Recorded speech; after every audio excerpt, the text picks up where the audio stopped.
وَمِن شَرِّ حَاسِدٍ إِذَا حَسَدٍ. Last thing Allah says in Surah Falak, from the evil of the one who is jealous, who has hasad, when he acts out in accordance with his hasad. Now you tell me, of all the creations of Allah, which creation is the most jealous? Which creation is the most jealous? The one who intends you the most harm. إِنَّهُ لَكُمْ عَدُوٌّ مُبِينٌ.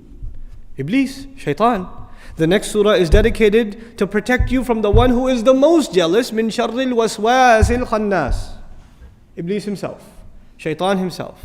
Even between human beings, when someone has jealousy, who inspires that jealousy in them? Who comes and puts waswasa in them to have that jealousy to begin with? So we identified the outwardly of the problem in Surah Falak, but the inwardly source, the ultimate source of that jealousy, Iblis himself, that's been identified in Surah Nas. So evils on the outside are guarded against in Surah Falak, and evils on the inside in Surah Nas.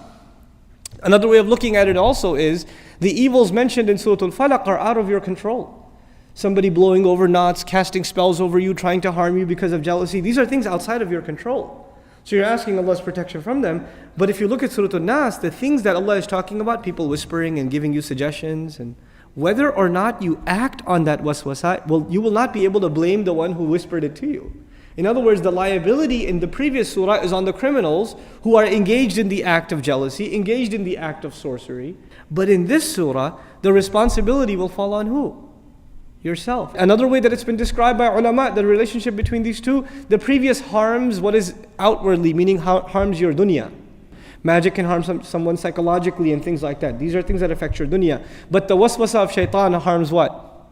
Your deen, your akhirah, your iman. So now we have to compare dunya and deen, which is more precious, which has to be guarded more. So we asked Allah's protection a lot more in Surah Nas.